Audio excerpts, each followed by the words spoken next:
Thanks so much for coming out on this wonderful, promising evening. Hopefully we'll have summer sometime around the corner here in New York, or at least some kind of spring.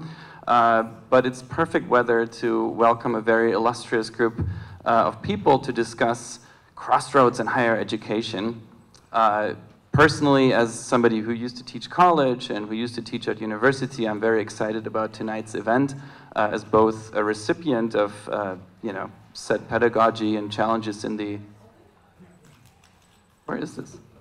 In the area of higher education, and also as somebody who's taught. I'm really looking forward to tonight's panel.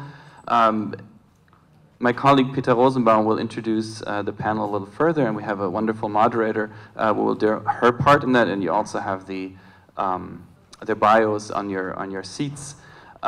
My job tonight is sort of be the meta host for the entire event, because you are at an event at the German Center for Research and Innovation, of which I am the manager, and so I welcome you on behalf of the German Center. And I see a lot of familiar faces, but also a lot of new faces, so I'll say one or two things about what it actually is that we do and who we are. The German Center for Research and Innovation has been around for since the end of 2009, early 2010, and we are a showcase, a platform for German research and innovation, specifically with an idea of bringing together people from the United States and from Germany in some kind of dialogue on what's going on in science on the cutting edge. But we've decided to sort of expand that notion of what innovation really is from the technical and the medical and so on to more different topics. If you were here a couple of weeks ago, you saw a talk on science communication. Tonight you'll see what are some new things happening in higher education on a both policy and content level. So very much looking forward to that. There's 5 centers of us. One is here in New York, obviously. Then there's one in Sao Paulo, New Delhi, Tokyo, and Moscow. And those 5 centers will increase collaboration with one another and with Germany over the next coming years. Again, something I'm very much looking forward to. Much of the work, most of the work really for tonight was done by my colleague, whom I will introduce in just a second. But on behalf of the German Center, I want to thank my team, Katharina Niesert, who's over there, who will be live tweeting for you tonight. And if you want to tweet with her, public education is the hashtag. And you've met my longtime colleague, Julia Jonscheder, downstairs at registration. So thanks to you both. Peter will say a little bit more in depth about the topic that we're facing today, so I'll spare you my thoughts on that. Maybe we can talk about that more later at the reception that is to follow. But I do want to highlight one other event that we have coming up in almost exactly a month.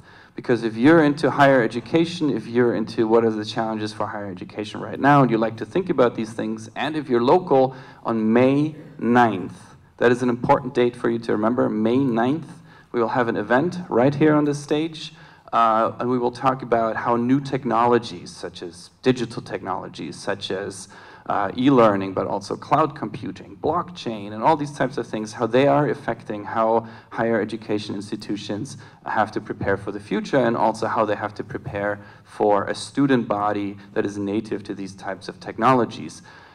We have a great panel for that, and in attendance will be the president of the German Academic Exchange Service, Margret Wintermantel, who is not only the president of the largest academic funding organization for academic mobility, but she's also my boss's boss's boss. So that's going to be a very exciting one.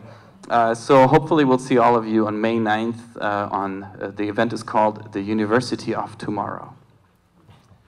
More information on that later if you're already subscribed to our list. So tonight's event is hosted together with DIPF, so I don't get it wrong, the German Institute for International Educational Research, and Peter will say a little bit more about that, and hosted together with the University Alliance Ruhr. And as somebody who's from the Ruhr area myself, I'm very excited to have again people from the University of Duisburg-Essen, but also I saw people from the several universities of Dortmund, here. And so for me, again, this is one of those where it feels almost a little bit like a homecoming. A conversation about a topic that's very, I think, near and dear to our hearts, because a lot of us here in this room are educators, they're teachers, professors, administrators. The topic of public education is, as we all know, very much at the center of a lot of debates, many of these debates fueled by budgetary concerns, ideology, politics. It's all about how much we trust public institutions or dismiss them, dismiss the value of public institutions, public education. It's a topic that obviously is really relevant nowadays, not just here in America, but in other countries in Europe. It is about what we teach our students in school and college, how we assess the outcomes, how we align what we understand by education with, you know, certain understandings of the nation state. Do we still have a nation state? The nation state changed, obviously. We find ourselves in societies that are very global. We have new technologies. So ultimately, we are having tonight and tomorrow at a conference, I'm going to talk about this in a second, a conversation about the very core values, about the values that bind us together as a society. And that's why I'm so excited to see so many of you here. And I'm thrilled that it's my birthday and that you join me on my birthday for this event. Let me just say a few words about the two other organizations that are behind tonight's event. So Gerrit mentioned the German Center for Research and Innovation. The other, the second institution is my institution, the University Alliance Ruhr. This is a regional consortium of 3 universities in Germany's beautiful Ruhr area. If you've never been to Germany, think Pittsburgh, all right? So the Ruhr area is a little bit like Pittsburgh. It's a region that used to have a lot of coal mines, steel plants, and transitioned into becoming one of Germany's high-tech spots. And the 3 universities, if you take them together, they are the biggest university in Germany, actually, with 120 students. They are very much behind these urban transformations in the Ruhr area. So if you want to know more about the universities, Bochum, Duisburg, Essen, and Dortmund, talk to me or talk to Professor Hermann Josef Abs. He actually comes to us from the University of Duisburg-Essen, one of the 3 universities in our alliance. The third organization behind tonight's event is the, and I actually have to consult my notes now because they're changing names every other minute. It is the Leibniz Institute for Educational Research and Educational Information. And what they do is they pretty much do everything from basic research, fundamental research, to implementing the results of their research and counsel policymakers, stakeholders, governments. They support educational research, educational practice, policy, educational administration on the basis of scientific infrastructure services, as well as research and educational system evaluations. So part of what they also do are these large international assessment studies. I do want to point out that we do have a few folks from that institute, the DIPF, Leibniz Institute for Educational Research and Educational Information. It's getting into my system now. We have them with us tonight, and I want to just ask them to raise their hands real quickly. Annika Willems, Sieglinde Jornitz, they are from the International Cooperation Department, and from the Board of Directors we have Eckhard Klima. I don't know if Eckhard is here. Wonderful, thank you. And Margit Berger. Wonderful, thank you very much, great. Now, before introducing Rose, I would just like to ask you to silence your mobile devices, but by all means, don't turn them off, because we are live tweeting tonight, and the hashtag, as Gerrit mentioned already, is public education. The event tonight is going to be videotaped, so watch out what you say during the Q&A session. And Gerrit thanked his colleagues already. I want to thank our speakers. I want to thank Pia, my intern. I want to thank Gustavo in particular, because I understand that you were very instrumental in helping us put on this event tonight. And the event tonight is, so to speak, the opening act of a conference, the AERA conference. It's the annual conference of the American Educational Association, Research Association, okay? So this conference is gonna start tomorrow and last and go through Tuesday, I understand. So a lot of our speakers are actually gonna be at that conference. If you wanna know more about their research, talk to them tonight and attend the conference. I couldn't think of a better moderator than Rose. Rose Yelimaki, was this good? Thank you very much, is a professor and the chair of the Department of Educational Policies at the University of South Carolina in Columbia. Rose, in her research, is very interested in the intersections of curriculum studies and educational leadership.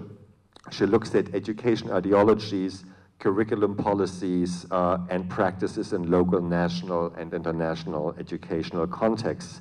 Some of the questions that her research tries to answer, tries to address is, how do we train educational administrators and leaders? How can we develop effective and socially just criteria in schools and school districts rather than obsessing over tests and test scores?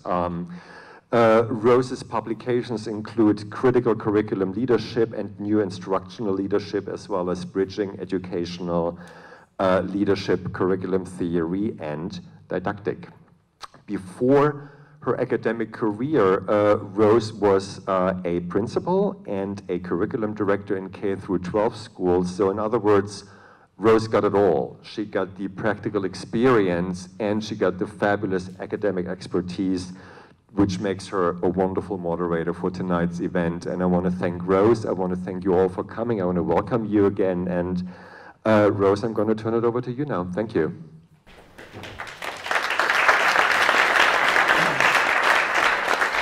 Thank you, Peter, and thank you everyone for coming tonight for what is a critical topic of our times, and previous times, of course, as well. But for us now, as with beautiful introduction indicated, we have increased technology, we have digitalization, we have neoliberal policies that are reducing what the state often provides because we're open to a free market. So we have challenges to public institutions, economic challenges. All of these kinds of things are going on. And yet, at the same time, at the heart, over time, and again now, education is a human right, as the United Nations, where we are, would tell us. It is essential for children to have an education. Education for opportunities, equity, social justice. That isn't new. Education is also essential for democracy and the nation state. And yet, now we have nation states that are sort of caught in this dilemma, right? And in the 18th century, when we had modern nations formed, and Germany was influential in figuring this out, education was part of how we built democratic countries. It's how we built a nation state. In doing that, we had to have something to unify, right? We had to have language. We had to have something common. And at the same time, all of this unification, this coherence, had to be developed out of diversity, out of cosmopolitanism. That's, been through the centuries. And now we have changes. We have, underneath, technology, digitalization, pressures, public distrust of institutions, distrust of each other, and concerns. We also have to really think about what to do for students who are coming from different countries, who are refugees, we have changing demographics within the nation state. Okay, it sounded okay to me. Is that better? Yeah. Okay, sorry about that. We are, again, so grateful that we're here to really look at education now, which is a human right. It's the right of children. It is essential for democracies, for nation states and democracies. And we have perennial challenges, and we will hear about them from our experts, but we really have to think about what it is we do now in the midst of digitalization, global economies, all of these changes going on. concerns about public institutions, concerns about diversity, distrust of each other, distrust of government. Education is essential for a democracy and for kids and for rights. And so here we are in the United Nations at a time when we again have to confront these questions. What do we do as a nation state when we're used to education as a unifying tradition? We have coherence, we have language, we have centralized common kinds of curriculum, expectations that are common to unify diversity, and yet now we have this increasing diversity and we have concerns and distrust about all of these kinds of issues. So how do we deal with this? We have perennial and contemporary challenges, and we have experts who are going to share with us what they know. We're very, very fortunate to have Gustavo Fishman from Arizona State University, and his background is in democracy and citizenship. He is professor of educational research and schooling. And we have Hermann Abs from Germany, who is professor also of educational research and schooling. We have, oh, again, sorry about that. We have Ingrid Gagolian from the University of Hamburg, who is professor of comparative and intercultural educational research. We have Joel Westheimer, who is from the University of Ottawa, from Canada. And he is, his professorship is in the University Research Chair in Democracy and Education. And so we are at a point where we're going to, I will turn it over to them in just a little bit, but I have just a few slides that we changed these a little bit, so we're kind of going through these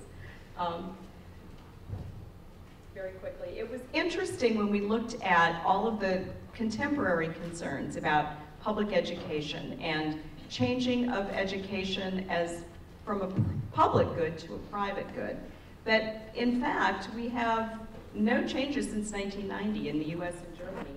We have 90% of our schools are public schools and 10% are private schools. That has not changed in the last decades. But what changes is the discourse that we hear around the public. Is public schooling serving our children? Are we providing the kind of education that we need for a democracy now to continue to unify? And at the same time, we have really variations in the various countries that we have represented. They're all democratic countries, but they all have particular cultural and historical educational institutions. And we're going to hear about this from Canada, from Germany, and from the United States as examples. And with that, I'm going to turn it over to Gustavo. Hello. Whoa. Okay, so now you can say you are going to earn points if you guess which country I was born. Spain. What? Spain. Go southern. Come on, Argentina. But I live in Brazil and the US, so you can choose. So this is part of my research, and part of my research, Rose, is indicating that the discourse about public schools is that public schools are bad. I take taxis in many cities around the world, and I always ask the taxi drivers, I prefer taxi drivers than Uber drivers. I don't have anything against Uber, but Yeah. I prefer the union. Yeah. And I say, so which one is the best school in the city? And in almost all the cities, they point to private schools. Sometimes religious schools, sometimes for profit, but it's always, the private schools are better than public ones. And we know as researchers that the research indicates that that's not correct. But there is a perception, and it's a very strong perception, that public schools are bad. And the question is, why? Why do we have this sense that public schools are bad? The research that we are conducting is also showing something very particular. there is consensus that public schools are not doing well, and that there is a big problem that our public schools are very politicized, and that the students, the teachers, in the US right now we have a wave of teacher strikes that are called wild strikes, because teacher salaries have been decreasing in purchasing power in the US for the last 30 years, and the same in Latin America. So our schools are politicized, and that's one of the reasons why public schools are bad. We have teachers, this is in Oaxaca, Mexico, also protesting, and the translation is, as one of the examples why the schools are politicized, is this is the section in Oaxaca, and it says, against the bourgeoisie repression, long life the proletarian rebellion. So it's true, our schools are a little bit more politicized than in the past, or not, but the solution to this, it seems in many recommendations of international organizations and many think tanks in the US and Latin America, the solution to this problem is to make public schools more like private business. That we have to exercise the logic of the market within schools to make them more effective. And the solution to that is simple. Let's fire all the bad teachers. So now, because I'm a professor, I'm going to ask a question to you. Anybody knows what's the percentage of really, really bad teachers in your country? Anybody has that number? That seems the solution. The World Bank has recommended to fire the bad teachers. In the US, we are all the time talking, let's fire the bad teachers. How many bad teachers do we have in New York? In Ottawa? In your cities, in Germany, do you know what's the percentage of bad teachers? We are trying to find out that percentage. And the best estimate that we can get is that really bad teachers, those teachers that produce damage to children, there are some there, but it's less than 3%. So even if we fire all the bad teachers to resolve the problems of public education, we will still have the same 97% of the other teachers. So that's not a good solution for us. One of the problems that we find in this situation is that this cartoon from Spain is a typical example of how we are analyzing the problems of public education. We think that one person is a citizen and the other person is the customer, is a consumer. And this logic that presents consumerism on one side and citizenship on the other is pervasive in a lot of educational research and in a lot of discourse about public education, that we are two different types of people. I think that this is a more realistic representation of the situation. What happened is that in our daily lives, we exercise our muscle as customers a lot more than our civic muscle. And our schools and our public schools under attack constantly with this idea that they are failing, instead of exercising more our civic duties, our civic obligations, our civic discourse, we are exercising more and more our customer side. But we are the same person. So I don't have a magic proposal here other than every time somebody says, let's fire the bad teachers to solve the problems of public education, ask the question, do you know how many? Try to get the data for that. And instead of looking at the problems of public education as the solution is on the consumer side, perhaps what we need to do is start asking different questions and return to the idea of a citizen is somebody that questions, and that we need to go back. I'm not nostalgic, we don't need to go back. We need to recover the idea of the school as a place that doesn't have all the answers, but it's a place that should be friendly to exercise questioning and the civic duty of reflecting, criticizing what is wrong, and proposing solutions that will include more people. Because the problems of public education and public education as related to democracy will not be solved by privatizing, will be solved with more democratic participation. So that's my point. Thank you very much.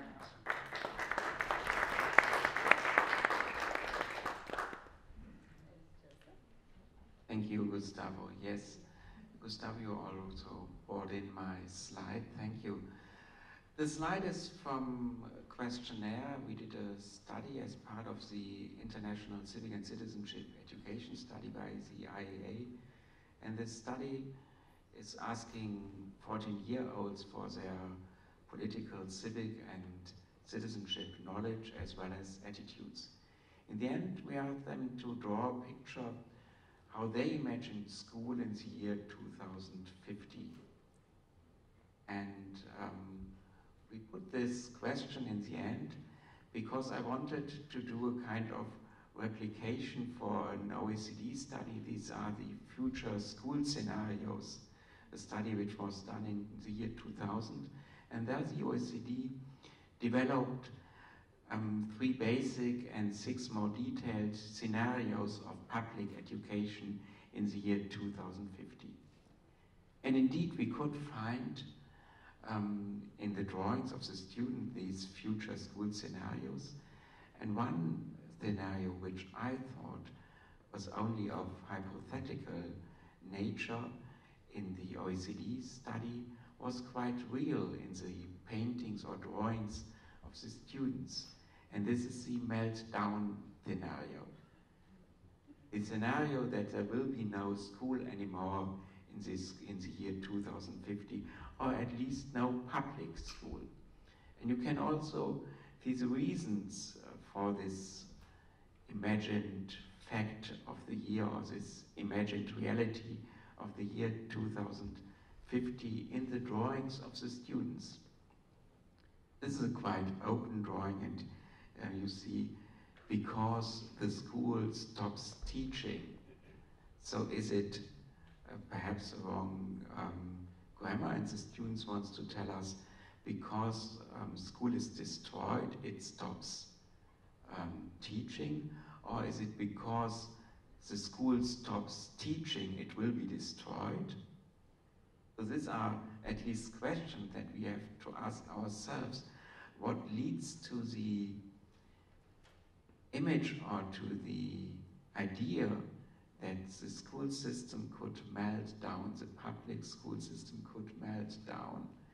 And if you go now to other drawings, you see pictures like this.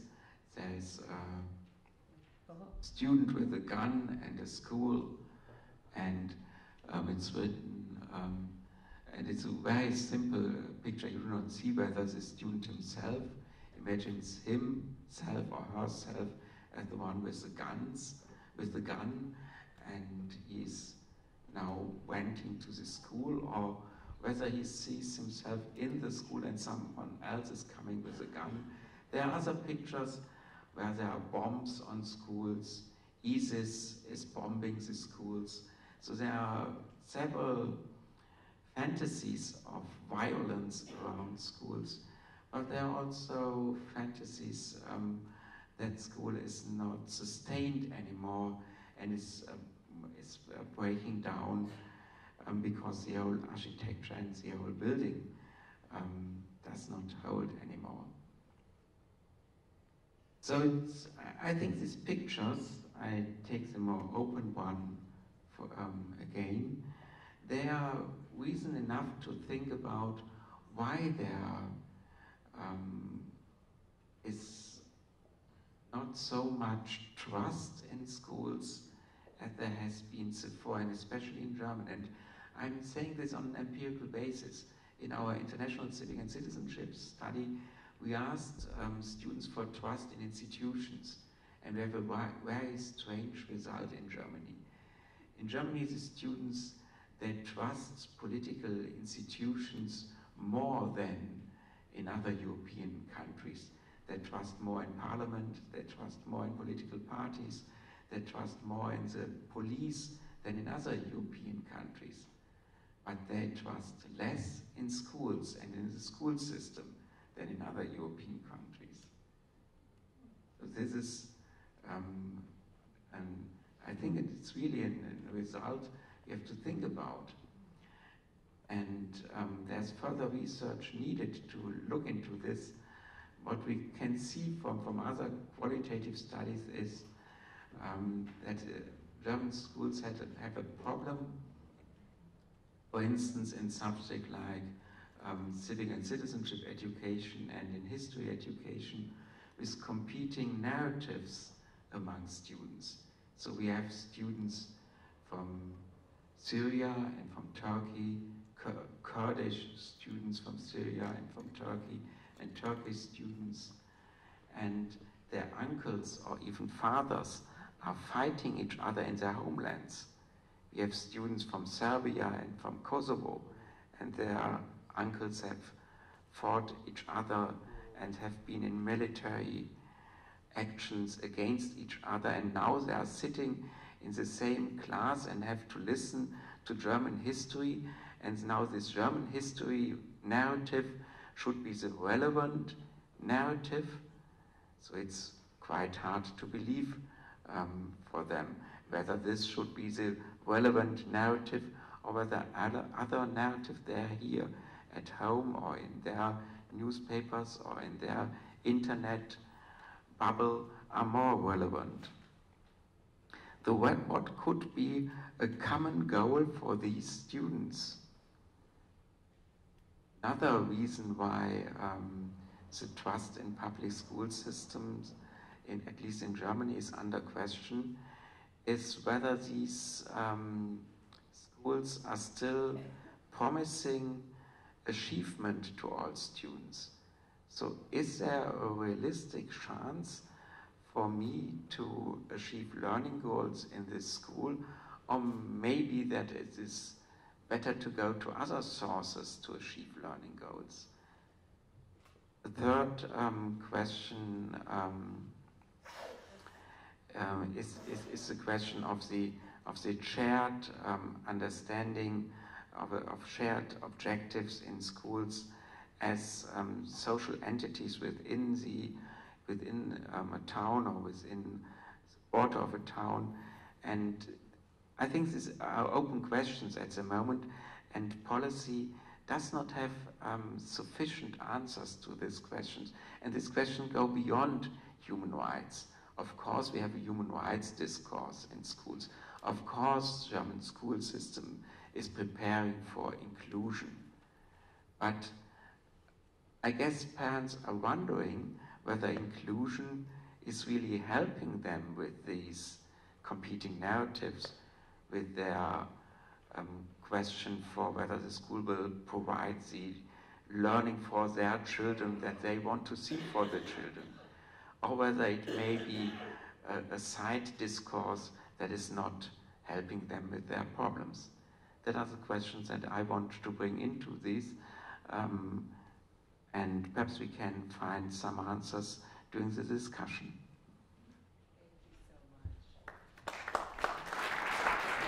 Thank you, Herman. This is fascinating to hear the student perspective as well as the macro perspective on the importance of citizenship and democracy in public education.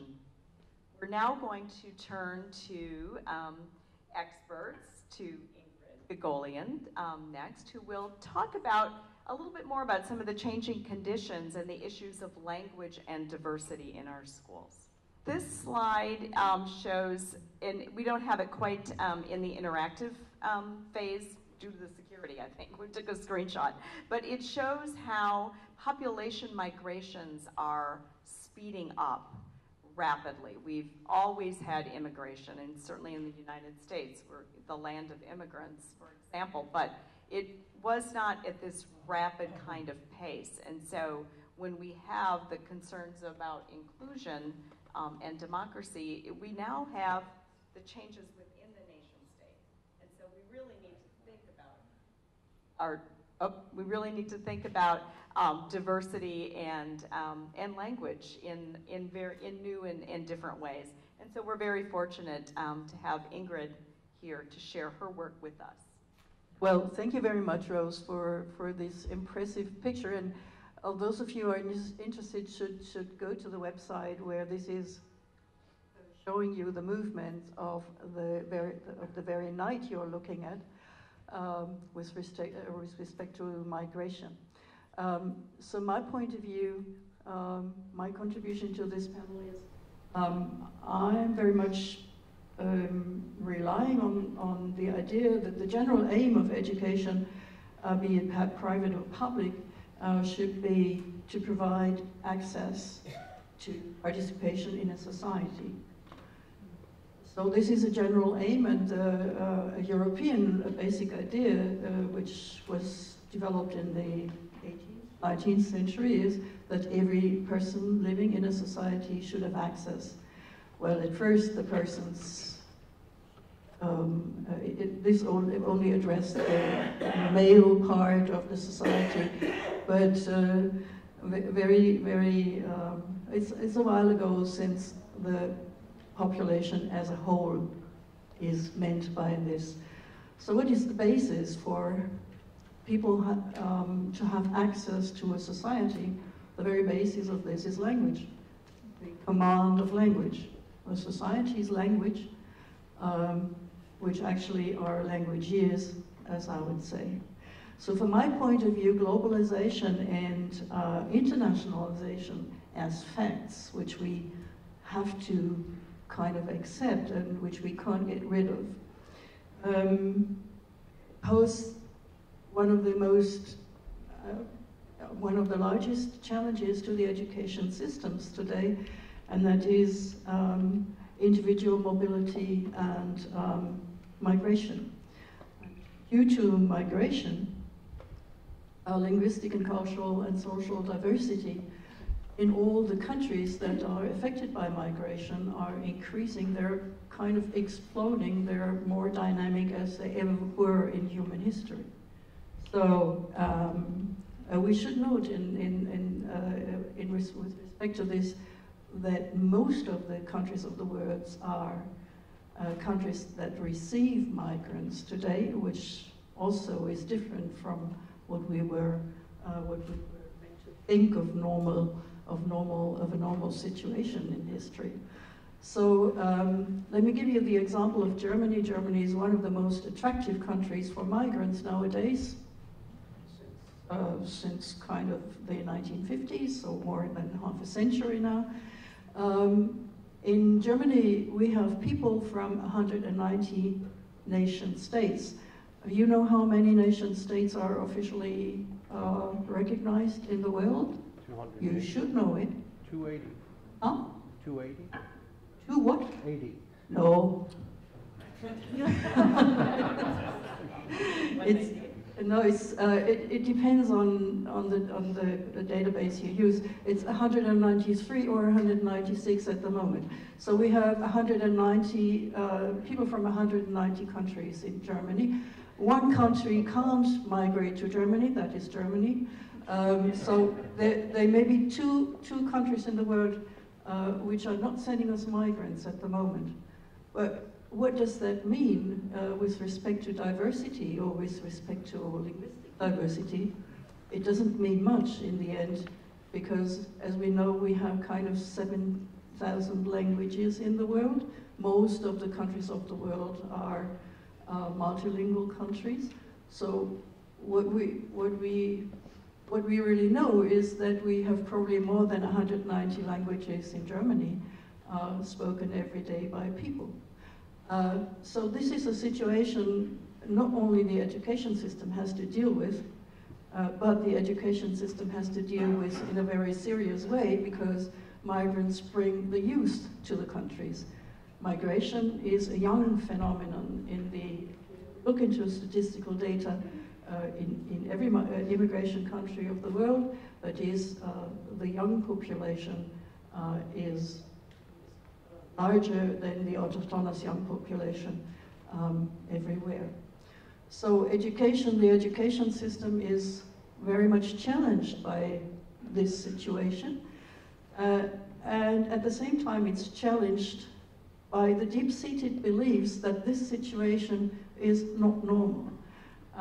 Especially in the German education system, still today the education system is kind of relying on the basic idea that a normal society is a monolingual or monocultural one, and a normal person, a normal child, grows up in a monolingual modus into a monolingual family, and this monolingual family should also be settling somehow, should be stable, settling to one place. So this is the deep-seated belief which, in one way or the other, rules many, many parts of our education system, as well in organizational respect as in content respect. Still, this is the case still today, and that we are not really very successful with this modus of thinking is shown to us by statistical data, for example, from the large-scale studies like PISA, etc. So we're not really successful in dealing with diversity in the way we do. And the picture you see there is the way we try to deal with diversity. The way we try to do it is to normalize those who are not normal. So as we are a democratic country, and as everybody believes in being education system being good for all children, we also have some devices that we give support for those who are not considered to be normal. In order to normalize them, we give them some extra support in special subsystems for some while. And the expectation is that after that they are normal.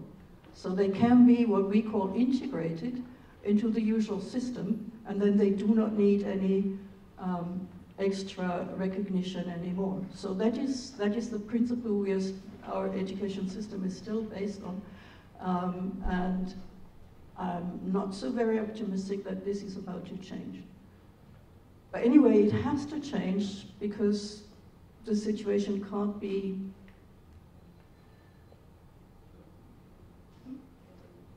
well, it can be continued, yes, but we können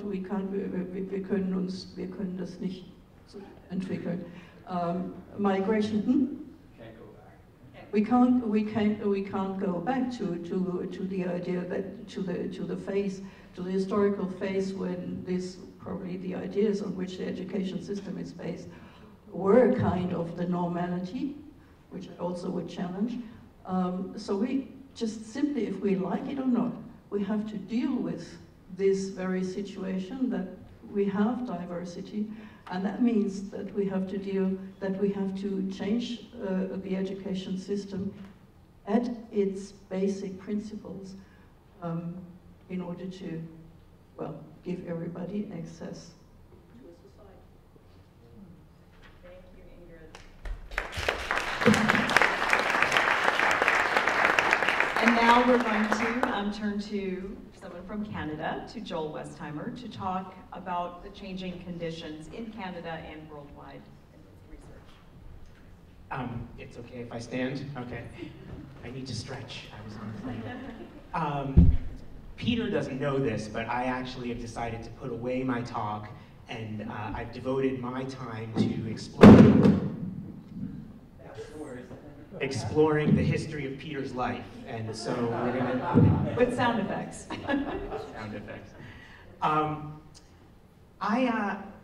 just gonna take a few minutes to talk about the role of schools in democratic societies, and it really builds very well on what Gustavo and Herman and Rose and Ingrid have said, and it overlaps. But I'd love to start by asking you to just do a little thought experiment with me and imagine that you are now sitting in this room. You don't have to imagine that, you're already doing that.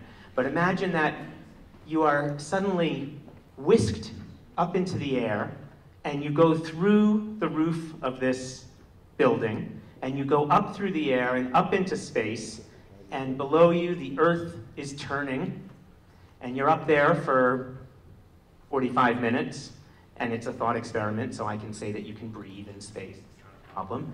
And then at some point, you find yourself shaking and you start going back through the space and the atmosphere and back into the stratosphere and boom, through a roof of a building and through a couple of floors, and you land in a classroom somewhere on the planet.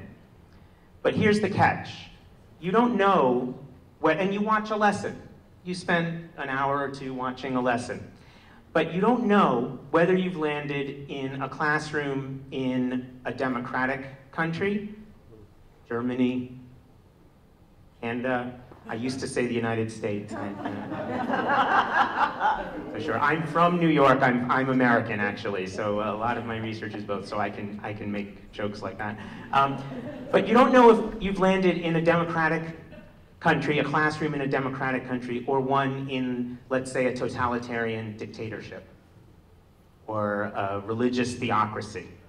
Okay? You watch a lesson, and here's my question. Would you be able to tell which kind of classroom you had landed in which kind of nation you had landed?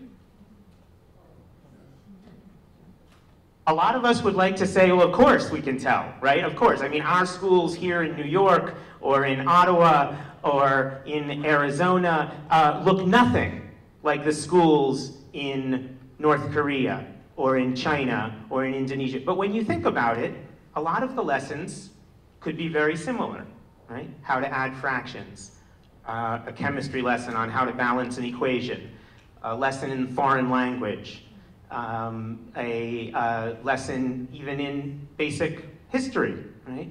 A lot of them could look the life cycle of a glowworm, right? Anything. A lot of the lessons could look very similar. And the reason I find this an interesting question to ask ourselves is because it begs another question, which is, what, if anything, should be different in classrooms in a democratic nation than in those in a totalitarian dictatorship or a country led by a military junta?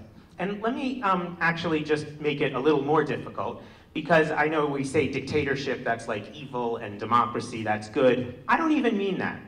Okay, let's say it's a benevolent dictatorship. Let's say Rose is the head of this benevolent dictatorship, and she has only the best interests of the citizens at heart. Okay? Every decision she's going to make is not to increase her own power or to squirrel away money into an offshore account. It's because she wants to help people in her country. Okay? So there's her benevolent dictatorship. Still, it's a dictatorship. What Rose says goes. She's going to decide on what the best path forward is, and she will implement that path. She's not going to ask any of our opinions, because it's a dictatorship. A benevolent one, but a dictatorship. A democracy has very different requirements of citizens, right? In a democracy, we expect citizens to make decisions on their own behalf about the way we're going to organize society. Should we raise taxes? Should we lower taxes? Should we allow abortion? Should we not allow abortion? Should we allow guns? Should we not allow guns? What rules should be put forward? Right? Should we allow immigration or not allow immigration? How should we do that? Should we build a wall? I could go on for a long time. But in a democracy, it is citizens that have to help make those decisions. Sure, we elect people to make some of those decisions, but even in the weakest form of democracy, we vote, so we need to know who's standing for what positions and who do we want to support. And hopefully that's the weakest form of democracy. Hopefully in between elections we're also participating and we're writing letters to the editor or to our congresspeople or to our parliamentarians. We participate, we engage.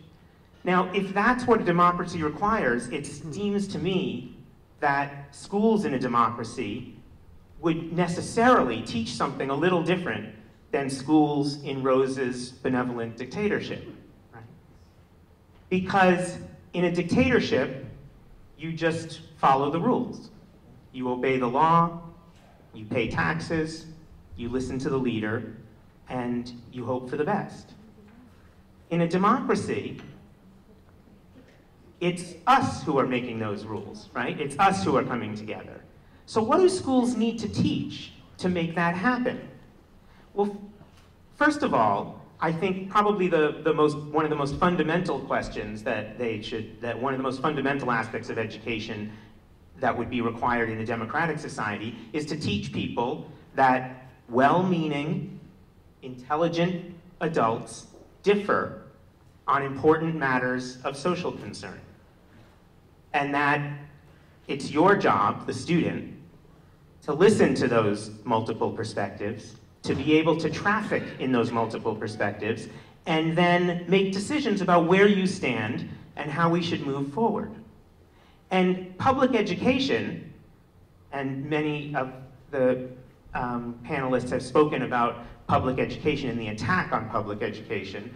Public education in both the United States and Canada was founded on the idea that not that people need a good job, or that we have to compete with China in a global economy, or that we have to teach driver's ed or anything like that. They were founded on the idea that in a democracy, you need people who are educated. It goes back to that Thomas Jefferson quote that I will paraphrase, but he said that if the people are not well educated enough to govern their own affairs, then the solution is not to take that power of governance away from them and give it to a king or to Rose, but to educate them. That was the founding principles of public education in both the United States and Canada, and in many other Western democracies as well. The idea that people need to be educated, of course, we want people to be able to make a living and to live productive and happy lives, but also that a democratic society cannot function if people do not have the skills they need to participate. So one of the fundamental skills that I think that is required is this idea that there are multiple perspectives out there, and that it's important to ask questions about the so-called truths that are there. Right? Remember, in the dictatorship, or the military junta, or the religious theocracy, there's no questioning of truth. Maybe people in their living rooms at home in private question some of the things that Rose says, but in public, it's not their job. But in the societies that we're talking about, it is our job, right? It's all of our jobs to question, to think critically about the world around us, and to be able to weigh different policy decisions. That requires schools engaging with controversial and politically charged issues. And it's funny because we so often hear the phrase, you know, we have to keep politics out of the school. I've spent a lot of my career, both in research and in advocacy, saying we have to bring politics back into the schools. Our students need practice in engaging with exactly the kind of multiple perspectives that have people batting heads in Congress, in parliaments, right? Because that's what they're required to do. We wonder why our Congress is so dysfunctional, why some of our parliaments are so dysfunctional. I wonder why none of this is ever really emphasized to a great degree in schools. Textbooks are a wonderful example, right? I tell people sometimes that one of the most radical thing a teacher can do is to tell students that someone wrote their textbook. Right? Why is that so, such a radical idea? Because, and you say it's true. No, seriously, look in the front of the textbook, the back of the textbook. It might have been one person, it might have been a committee of people. You'll find names. They're real people attached to that textbook. Well, the reason that's so radical is because most of us, most students and us as adults, think that the textbook came down from on high on 2 stone tablets. Someone carried it down, right, and gave it to us, that it is the gospel, that it's the truth, right? But textbooks are written by people. And once you know that they're written by people, or you're reminded that they're written by people, you start to ask questions. Who are these people? Why did they choose these people and not other people? What does this person do when they're not writing textbooks? Why did they choose these facts to include and not other facts? There's this kind of empty critique of progressive educators that goes something like this, that progressive educators don't care about facts or about whether kids learn math or learn to read. They just, everything is interpretation, right? Everything. That's not the key, right? That's a straw man argument. In fact, I can say, could you raise your hand, please, if you are a member of the group, Parents and Educators Against Kids Knowing How to Read? There are no such groups, right? Everyone wants kids to be able to know how to read. Everyone wants kids to be able to know how to add numbers and get the correct change at the supermarket. But many educators, I think many of us up here, care about a lot more than that. We want kids to be able to not just read, but know what's worth reading. And how does it relate to their life outside of school? How does it relate to our democratic life outside of school and our civic life outside of school? We all want kids to be able to add numbers, but we also want kids to be able to know what those numbers add up to, right? The same thing. How does it relate to their life outside of school? So these are some of the issues that my research has been concerned with, and in particular, when we do engage in civics education and citizenship education, what kind of civics education, what values are embedded in it? Gustavo and I were just earlier talking about character education and the shortcomings of that, because character education talks about things like being honest, helping an old person across the street, not doing drugs, being a good person, right? Those are all wonderful traits, but they have nothing to do with democratic citizenship. There's not a leader of a country on the planet that doesn't want their citizens to help an old person across the street, or to help out when there's a flood, or to give blood when blood is needed, or to not do drugs, or to pay taxes, or to obey the law, right? Those are all about maybe some kind of being a good neighbor or a good citizen, but not about being a good democratic citizen. So I think that it's very important that we focus at least some of our schooling on what is required of citizens in a democratic society that is not necessarily required of students in a totalitarian dictatorship. Thank you, Joel. That was a fabulous summary across a number of points. I'm just going to make one more quick one to remind us, and actually Joel started it out very, very well, of what education is for in a democracy. John Dewey from the United States wrote about that. Most of us are familiar with him, Democracy and Education, and he actually wrote much of what you just said, Joel, and talked about, in fact, at the end of his career, what happened when he put in progressive education. This was around Industrial Revolution, not so unlike the times we have now with increasing diversity, rapid changes of a different kind. And at the end, he said, we need to think anew about education. It doesn't have to be progressive or conservative, but it has to be about children being able to critically think about alternatives and be able to participate and practice in a democracy. And he said many things like that. He got those ideas, adapted them, brought them to the United States from what he knew from Germany. The gentleman to the left, whatever it is there on your end, is Hegel. And he is well known, of course, in Germany. Dewey had a Hegelian deposit. And what that really meant was when Hegel, going back to Immanuel Kant and Fichte and a number of very strong experts talking about education when nation states were developed. And they said something very, very similar, and they said that we really have to teach children to think across alternatives, to know who they are in relation to the other, to build. You're building a nation state among individuals, but you have to really take students and help them think about alternatives and participate. So Dewey brings that. And then we have William Pienaar, who is from the United States, but is now in Canada. And he started to think about how do we provide democratic education post a time when we have all of these tests and evaluation measures. And we think about children as numbers and subjects and textbooks from on high. We really have to think about them as subjects. We have to also think about the individual. And so he provides advice about that as well.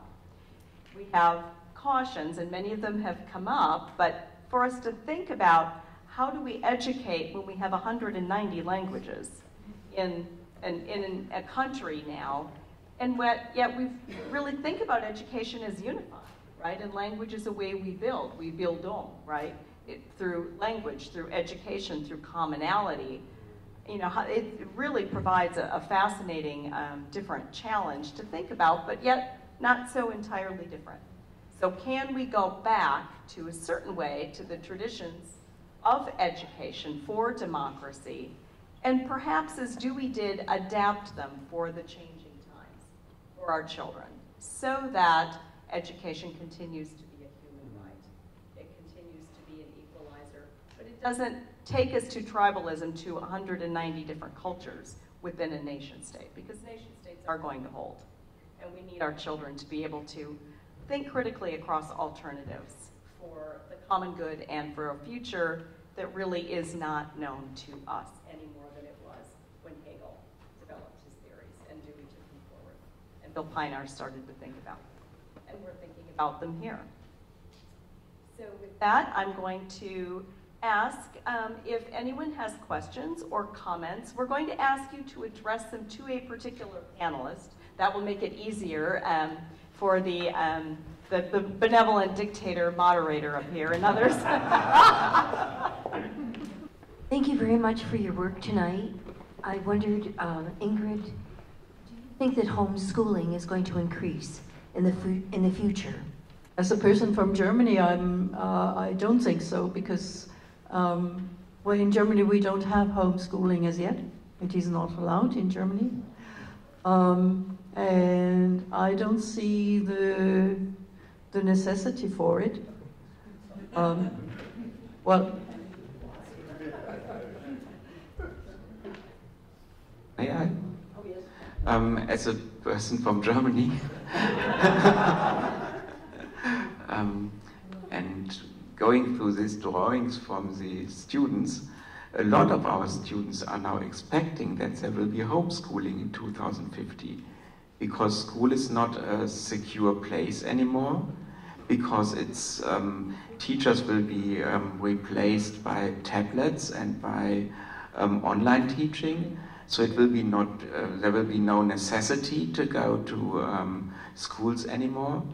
So students are thinking about different models, how school could be organized, not going to public schools. And I think when our students now are wondering how school will be organized, then it will be an issue within the next decades. Also, when absolutely true, at the moment we don't have homeschooling. There are even people who, German Protestant fundamentalists who migrated from Germany to the United States because their human right to homeschooling was not acknowledged in Germany. But our students are expecting that there will be homeschooling in 2050. well, I would say I would make a difference between schooling at home and homeschooling. Maybe the places where children are schooled change, and maybe with all of these technical devices, parts of schooling will take place not in public buildings. But I think there is from my point of view, there is a difference between homeschooling and schooling at home. That is, that from my point of view, the societies have a responsibility for schooling, and homeschooling is kind of a way out of this responsibility. So from my point of view, homeschooling would not be a perfect answer to the challenges we meet. Thank you. We had someone here. Actually, sorry, I snatched the microphone as the one of the hosts, I overruled you over there. But I have a very concrete question. I really thank you for your statements, and I very much feel encouraged for the future that citizen education and raising citizens of a democracy that have critical thinking and so on, and your point about maybe we shouldn't make all the students the same, but rather change the school system that can accommodate all these different types of students. But my next question then would be like, how is that going to happen? Do you have any sort of concrete visions of what that might look like, actually, rather than more these abstract goals? Would you address this question? Say it? All of us. Yeah, anybody. I think Gustavo has a response. Well, there are lots of experiments around the world, from single schools to entire school systems. One of the most studied research is the citizenship school in Porto Alegre, that then Porto Alegre, the capital of the state of Rio Grande do Sul in Brazil. That's an experiment that lasted 16 years. It was very successful, and the notion was we need to democratize access to school, we need to democratize the curriculum of the schools, we need to democratize the management of the schools, and we need to democratize the system that regulates schools. So it lasted 16 years, it was very successful. Lots of smaller experiments in Latin America and Spain and Portugal are done in similar veins. They show that you can have a school that you enter and you immediately recognize that that's not a school that is not emphasizing participation, critical thinking, good content, and the kids were happy and the teachers were happy. What's the secret? Those schools are a lot more expensive than the other school that you don't distinguish if it's in an authoritarian state or a democratic state. So we are not having that discussion, but they're happening. And Joe. I just wanted to add specifically to your question, because you talked about the many languages in a school, people from different. I think one key thing is that we have to let go of our obsession with individual achievement in school. Life is not generally about individual achievement. Nobody goes to work and is assessed on something they do all by themselves without help from anyone else, from anything. Nobody is responsible for all aspects of a project that they're doing. There's very few professions that are like that. And yet in school, we isolate all achievement to be this individual achievement rather than what a collective project might look like, which is, of course, what John Dewey talked about, by the way, in some of the things that we were looking at before is from Democracy in Education, which was written in 1916. So it's very sad that 102 years later we're having these same conversations because so many of Dewey's ideas were not fully implemented, although they have had influence on schooling throughout the world. But I think this idea of individual achievement, if we're going to talk about a diverse student body and the diverse perspectives that students can bring to a classroom, we have to start talking about collective projects where students can realize the vision that Dewey had, which was the idea of a community. He called it a miniature community, where each student was not only allowed but required to participate in the way that they can, and that mirrors much more the way real life works. Thank you. Herman, would you like to add?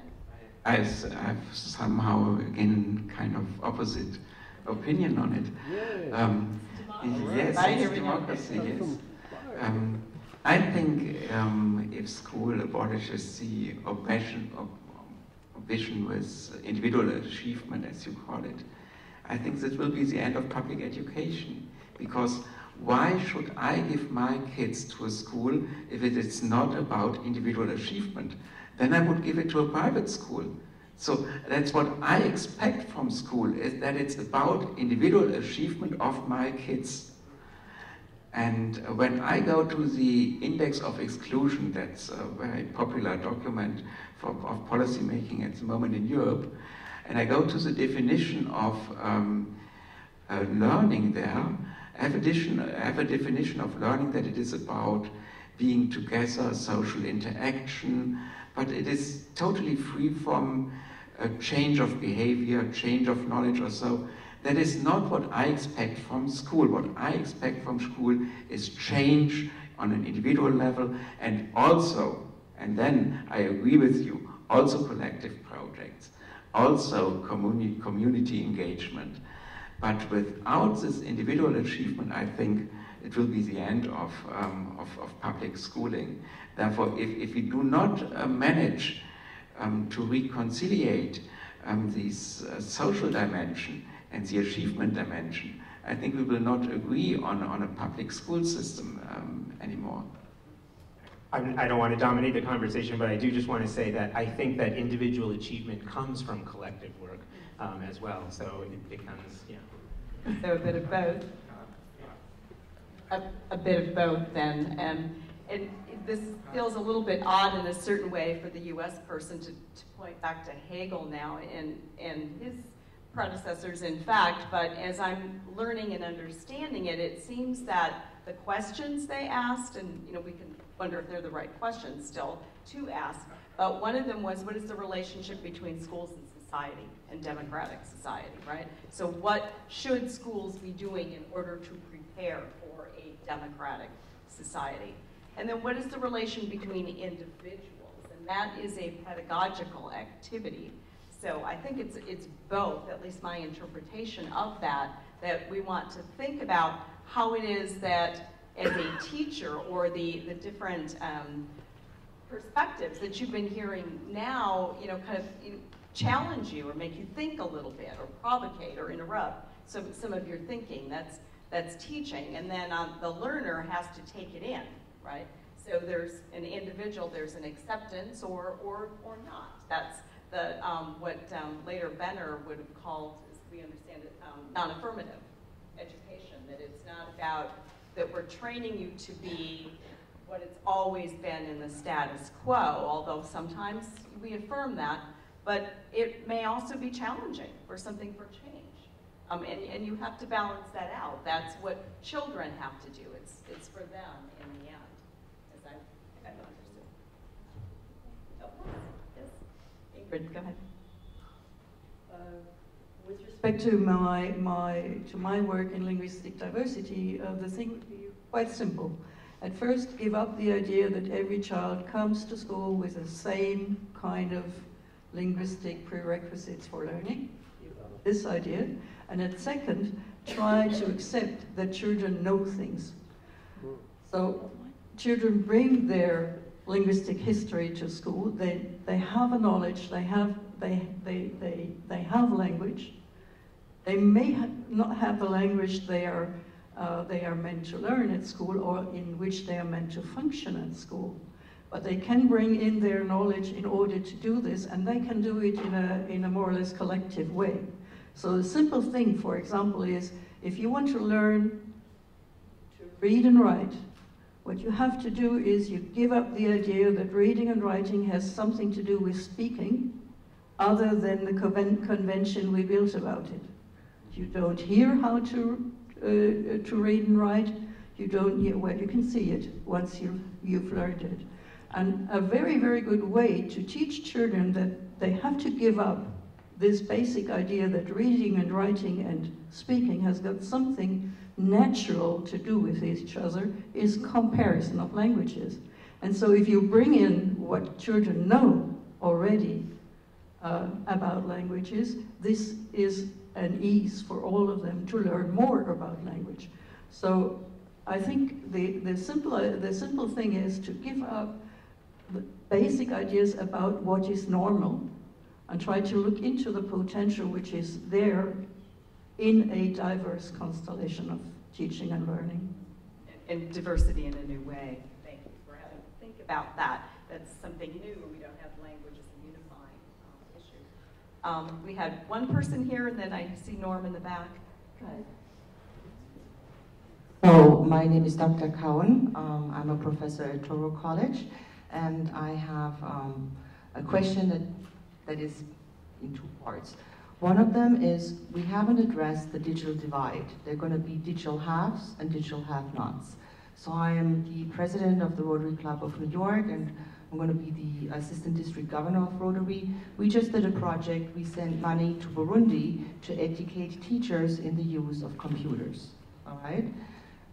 So we haven't discussed digital accessibility and how that's going to split, students who have access or who don't have access. And the second part of that will be, of my question is, has anybody done any research in what life will be like when we really go into the 3D augmented virtual reality mode, where we can actually have an interactive experience that's probably going to be integrated in the blockchain of things to validate any certificates, because learning is going to become ubiquitous. Interesting question. Has anyone looked at digitalization in terms of? We did not really research ubiquity of learning analytics for the workplace. But in our international civic and citizenship education study, we looked into how far internet use contributes to political competences. And there we still see that students who report that they have newspapers at home and looked at newspapers, that they know more about politics, while students who report that they are informing themselves in the internet about politics, they do not know more about politics.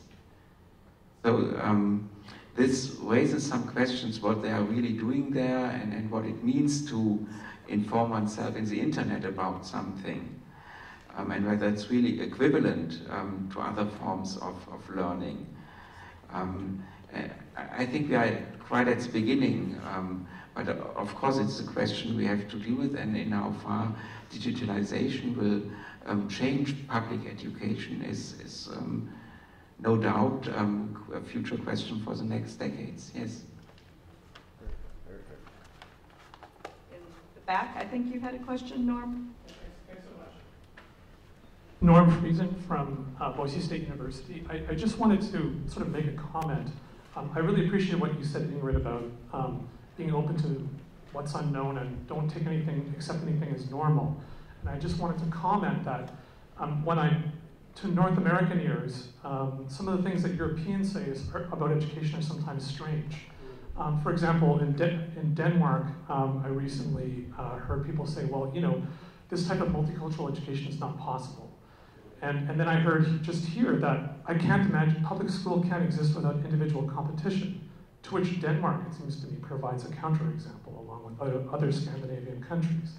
And I just want to say that I think it's really important to try to be open to possibilities that we do not yet know or do not yet realize in our own settings. So that goes as much for, North America, US, Canada, Brazil, wherever, Germany, wherever. But I think we have to be open to possibilities that we have no idea about, and that there are no prima facie prerequisites to what school is like from a social standpoint in terms of whether it's competition, cooperation, some mixture, or whatever. Thank you. That's a good reminder that again, for us, the future is an open question. So how we answer that is very important. Here in the front. I'm Leon Choate. I was a product of the New York City sources. I'm disturbed by the research you're doing in terms of, you never mentioned excellence.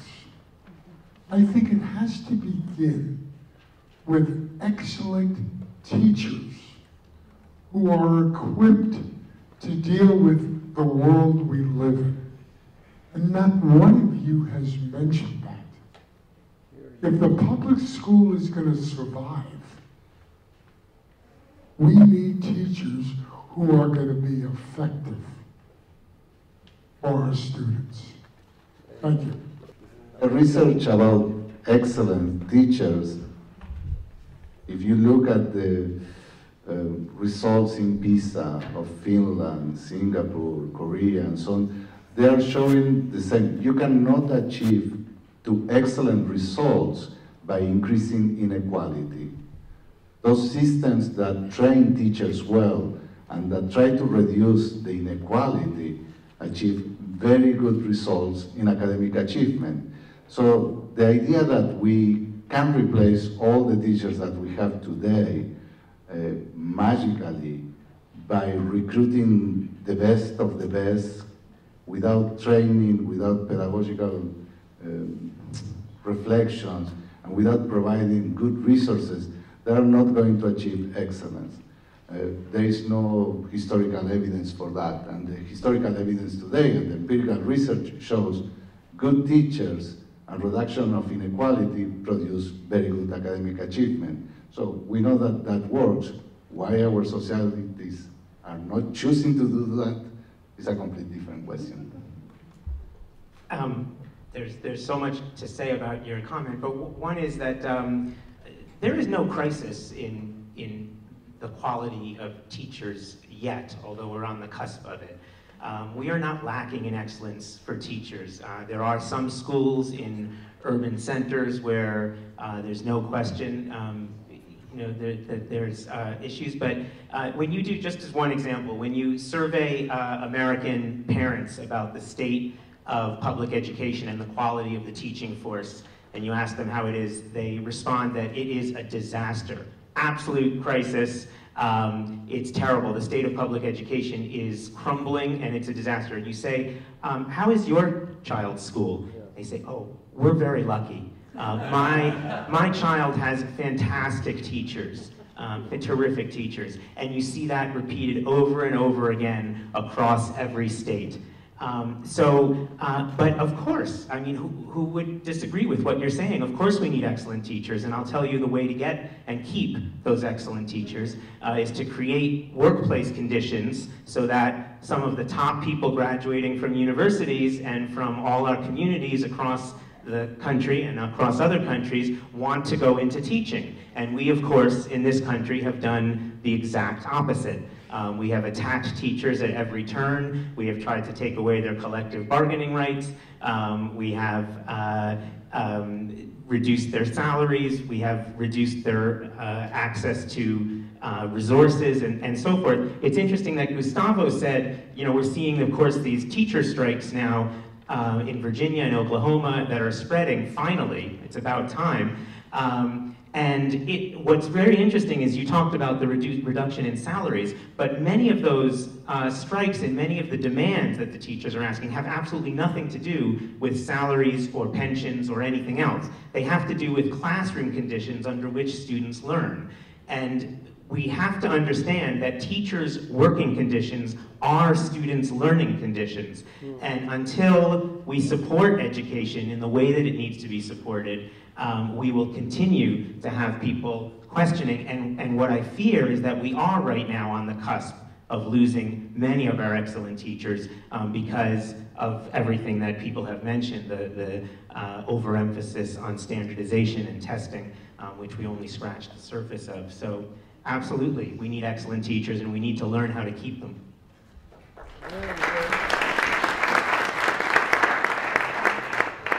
Anyone else? It's no secret, I think, to anybody in this room that there are a lot of democracies around the world, Western or otherwise, that right now are tilting towards authoritarianism, including this country, in the United States. And what we're seeing here, in particular in the United States, because of that, is, in my view, an unprecedented attack on higher education in particular.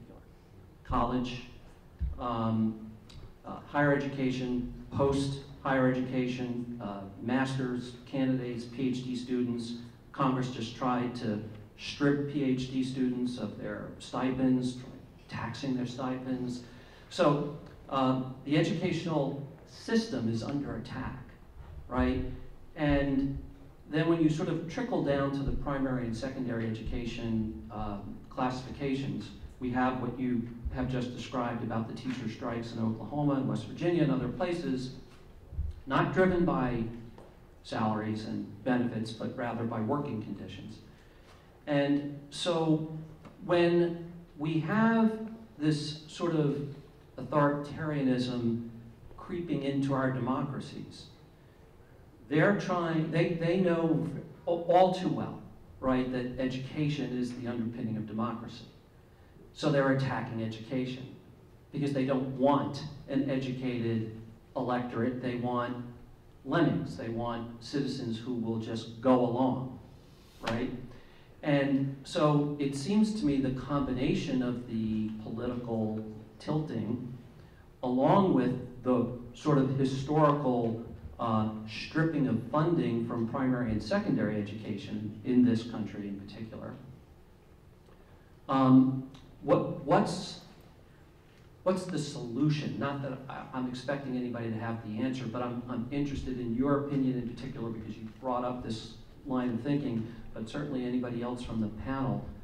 You know, and I can also just sort of speak from a little bit of experience. I have a daughter, 28-year-old daughter, who's a teacher at a private school here in Manhattan, who started her teaching career. She's a middle school English teacher. Started her career in a public school in the Bronx, where the teaching conditions and the budgeting and supplies and everything, you know, that was around that was deplorable, and she couldn't stand more than 1 year of it before she ran to a private school.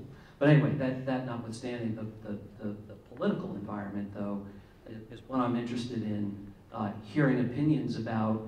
How do we stem that? How do we save public education from what seems like the deliberate dumbing down or attempt to dumb down education, particularly higher education? I'm sure everyone here could comment on this. I'll keep my comments brief. One is I want to mention two books that have just recently come out. One is by Gordon Lafer called The 1% Solution. Some of you may, if you watched Bernie Sanders' town hall meeting, Gordon Lafer was one of the experts on it. And his book exhaustively details incredibly thorough research, the thing that we haven't mentioned here yet, which is the money involved in privatizing education and who stands to gain. And he shows in great detail how legislators have been bought off by people who, like the Koch brothers and so forth, who stand to make a lot of money from redirecting the multi-billion-dollar education public funds to private sources. So that's one. The other is someone who's here in this room, Mark Spooner, just published a book about this attack on higher education. It's an edited volume. What's the title, Mark? Dissident Knowledge in Higher Ed. Say it again. Dissident Knowledge in Higher Right. Education. Dissident Knowledge in Higher Education, and look at that, he has a copy right there. So, anyway, it's an excellent collection, and it's worth looking at. I think that we have a different kind of education to do, and you alluded to it, and that's educating the public on the value of public education, right? And not just on the value of public education, but on the value of public, period. Right? There's a school district in Colorado that several weeks ago announced they were losing a lot of their teachers to a neighboring school district that was able to pay $10,000 per year more. Suburban district. It's a huge matter of inequality, and they were losing their teachers, and this is what they decided to do. They said that, look, we don't have the money to match that offer, but what we're going to do is reduce the school week to a 4-day work week. And we're going to have, not work week, I mean school week for the students. And that way, as teachers, you will gain the professional time that you should always have had in the first place to adequately prepare, to network, to dialogue, to engage intellectually with your craft. And they've retained, it looks like they're going to be retaining a lot of the teachers that way. What's unsaid there and what I like about it is this school district had 6 times floated public bonds, legislation to raise taxes, all kinds of ways to raise public funds for the funding of schools. Each time, all 6 times, the public turned it down. And what the school district has now said is, okay, you don't want public services, you find something for your kids to do for that extra day of a week, right? And I think that that's a kind of lesson we're going to have to increasingly give when we have this language of tax and spend government. What else are governments supposed to do? They tax and spend. That's what the government's role is, right? And you know, if you don't want your garbage collected, if you don't want the roads paved, if you don't want a police force, then we'll just have to have lessons. I think we have to do, I hope it doesn't come to that kind of drastic thing, but we have to educate the public that what public funding is about is providing services that enhance life for all of us. And it's not just that you want your child to get a good education, it's that you want to live in a society with children who are well educated, because the alternative is a disaster. Thank you. Does someone else have a comment on that? Herman, did you? I only would summarize. So it's you are saying we as researchers have the responsibility to show the added value of public education. If I can add, from a leadership perspective, we need leadership at all levels, leadership preparation to support public education, to support democracy in schools. We're talking a lot about teachers, but this is about the power of leadership. In fact, a couple of my colleagues did a study on schools that were in incredible states with teacher shortages. And across South Carolina, for example, is just in dire need, a lot of retirements. And because we want excellent teachers, but with all of the discourse, we don't have enough teachers coming through. And so there are classrooms that we just can't staff. The difference, as Joel indicated, was not entirely about the money. It was about the leadership. And if you had a good principal who could provide the working conditions, such as what Joel was describing, it made a difference. And so we need to really look at leadership and also leadership at the policy level. Peter's giving us the high sign. You're showing leadership on a complete. As the birthday kid. Thank you very much for a wonderful discussion. Thank you to our speakers in the panel. Big round of applause.